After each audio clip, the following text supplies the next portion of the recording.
తాకట్టులో ఉన్న బంగారాన్ని విడిపించి ఆ రోజు ఆన్లైన్ రేటుకే మేము కొంటాం. Sharma gold company.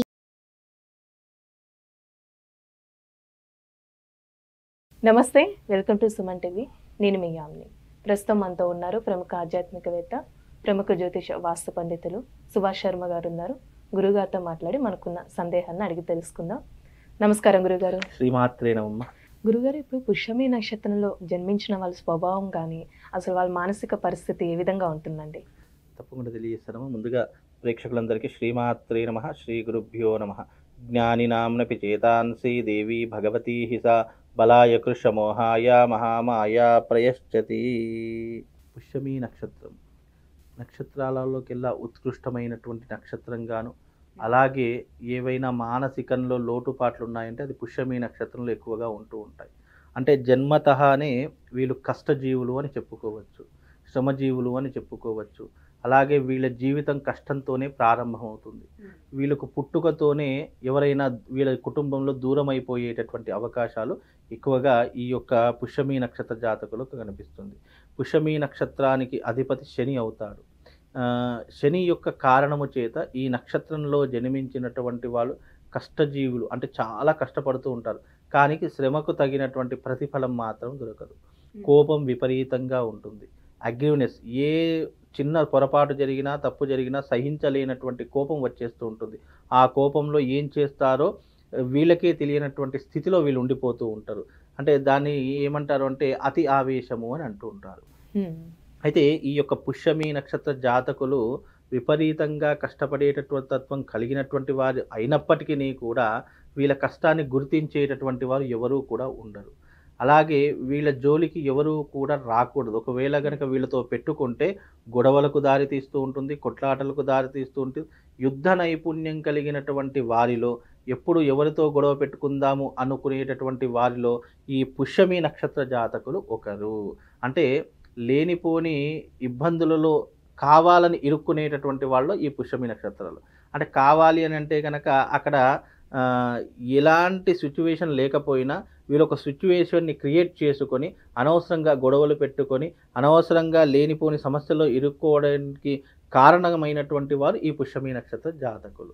కనుక వీళ్ళతో స్నేహం చేసిన, వీళ్ళతో సావాసం చేసిన అది సావాస దోషము అని అంటుంటారు. అంటే ఎవరితో మంచి వారితో స్నేహం చేస్తే మంచి గుణాలు వస్తాయని, చెడ్డవారితో స్నేహం చేస్తే చెడు గుణాలు వస్తాయని చెప్పేసి దాన్ని సావాస దోషము అంటారు.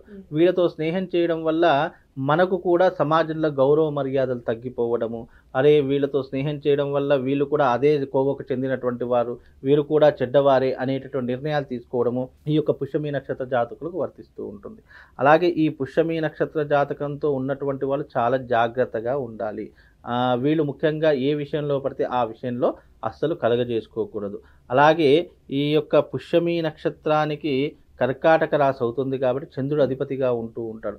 కర్కాటక రాశికి అధిపతి చంద్రుడు కాబట్టి వీళ్ళు ప్రధానంగా ఈ యొక్క కర్కాటక రాశి వారు, ఈ యొక్క పుష్యమి నక్షత్ర జాతకులు ఎవరైతే ఉన్నారో ఈ సంవత్సరం, ఈ క్రోధినామ సంవత్సరంలో కాస్త జాగ్రత్తగా ఉండేటటువంటి ప్రయత్నం చేసుకోవాలి. అలాగే వీళ్లకు తల్లి అంటే చాలా విపరీతమైన ప్రేమ ఉంటుంది.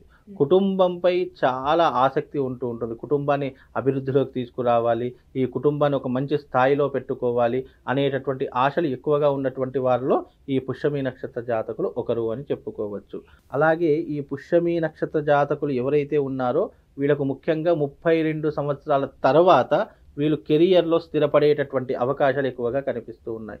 వీళ్ళు చదువు, వృత్తి ఇవన్నీ కూడా వీళ్ళకు అంత తలకెక్కదు. అంటే చదువు చాలా తక్కువగా చదువుకుంటూ ఉంటారు.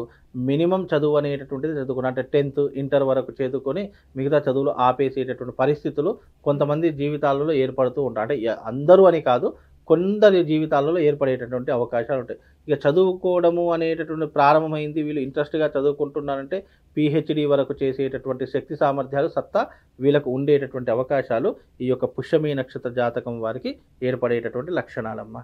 అలానే క్రోధినామ సంవత్సరంలో ఈ నక్షత్రంలో జన్మించిన వాళ్ళకి ఏ విధంగా ఉంటుందండి? క్రోధినామ సంవత్సరంలో ఈ యొక్క పుష్యమి నక్షత్రం కర్కాటక రాశిలో జన్మించినటువంటి వారి యొక్క స్వభావము వివాహాలు ఆలస్యమైపోవడము, అలాగే వచ్చినటువంటి సంబంధాలు ఏదో ఒక రకంగా క్యాన్సల్ అయిపోవడము, లేదా పెళ్ళి అయినటువంటి వాళ్ళ విషయాన్ని తీసుకుంటే గనక కుటుంబంలో ఎప్పుడు చిక్కులు చికాకులు, భార్యతో పడకపోవడము, లేదా సంతానం అయిన తర్వాత ఇద్దరి మధ్యన వేరియేషన్ రావడము, విడాకుల దాకా వెళ్ళిపోవడము, అలాగే కుటుంబంలో ఎప్పుడూ కూడా ఒక వెల్తీ అంటే ఒక గిల్టీ ఫీలింగ్ ఉండడము అనేటటువంటివి వీళ్ళ జీవితంలో ఎప్పుడూ కూడా కొనసాగేటటువంటి అంశాలు. డబ్బులు సంపాదిస్తారు కానీ చేతిలో చిల్లి గవ్వ ఆగదు. వీళ్ళు మంచి మార్గం వైపు వెళదాము అని అనుకుంటారు కానీ మంచి మార్గం వైపు వెళ్లకుండా చెడు వైపు ఎక్కువగా వెళ్ళేటటువంటి లక్షణాలు ఈ పుష్యమి నక్షత్ర జాతకులు ఎక్కువగా కనిపిస్తాయి. అంటే వీళ్ళు ఎప్పుడూ కూడా ఏదైనా ఒక మంచి పని చేద్దాము, నలుగురికి సహాయపడేటటువంటి పని చేద్దాము అంటే వీళ్ళు ముందుకు రారు. అదే గనక ఏదైనా మద్యము కానీ, జూదము కానీ, లేదా పరిస్థితి వ్యామోహం వల్ల వెళ్ళడం కానీ, ఇలాంటి వాటిలో వెళ్ళడానికి వీళ్ళు ఎక్కువగా ఆసక్తి చూపిస్తూ ఉంటారు. అంటే చెడు వైపు ఎక్కువగా వెళ్ళేటటువంటి వారిలో ఈ యొక్క పుష్యమి నక్షత్ర జాతకులు ఒకటి. అంటే మంచి చెయ్యరు అని కాదు, కానీ మంచి కంటే ఎక్కువగా చెడే తొందరగా అలవాటు చేసుకునేటటువంటి లక్షణాలు ఈ యొక్క పుష్యమి నక్షత్ర జాతకులకు ఏర్పడుతూ ఉంటాయమ్మా. అలానే వివాహ విషయానికి వస్తే ఎలాంటి నక్షత్రాలు కలిసి వస్తాయండి, అమ్మాయికి కానీ అబ్బాయికి కానీ? పుష్యమి నక్షత్ర జాతకులకు వివాహాలు జీవితంలో కాస్త ఆలస్యమయ్యేటటువంటి అంశాలే ఉంటూ ఉంటాయి.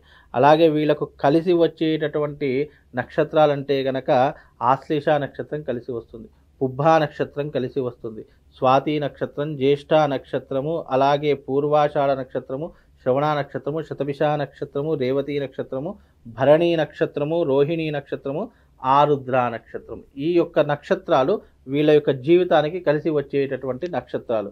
వీళ్ళు వివాహం చేసుకుందామనుకున్నా, వ్యాపార సత్సంబంధాలు పెట్టుకోవాలనుకున్నా, ఫ్రెండ్షిప్ చేయాలనుకున్నా ఈ యొక్క నక్షత్రాలతో చేస్తే కనుక బాగుంటుందమ్మా. అలానండి వీళ్ళకి ఏమైనా కలిసి వచ్చే రంగు కానీ, వీళ్ళు ఎలాంటి రత్నం ధరిస్తే మంచిదండి? అలానే లక్కీ నంబర్?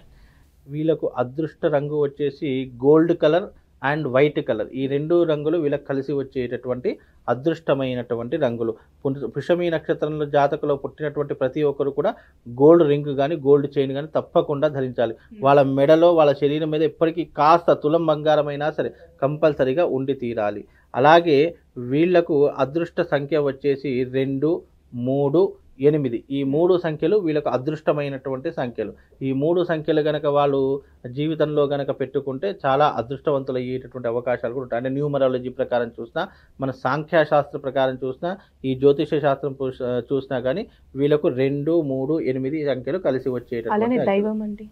వీళ్ళు దైవాన్ని ఏ దైవాన్ని ఆరాధన చేసుకోవాలి అని అంటే గనక వీళ్ళు ముఖ్యంగా ఆంజనేయ స్వామి ఆరాధన చేసుకోవాలి, లేదా సుబ్రహ్మణ్య స్వామి ఆరాధన చేసుకోవాలి. సుబ్రహ్మణ్య స్వామి కానీ, ఆంజనేయ స్వామి కానీ ఆరాధన చేసుకుంటే పుష్యమి నక్షత్ర జాతకులకు ఎవరైతే ఉన్నారో వాళ్ళు కొంతలో కొంతవరకు మేలు జరిగేటటువంటి అవకాశాలు ఈ పుష్యమి నక్షత్ర జాతకులకు కలుగుతాయమ్మా. చాలా చక్కగా తెలియజేస్తారండి, మాకు ధన్యవాదాలు. సుమన్ టీవీలో మీ పర్సనల్ అండ్ బిజినెస్ ప్రమోషన్స్ కోసం కింది నెంబర్కి కాంటాక్ట్ చేయండి.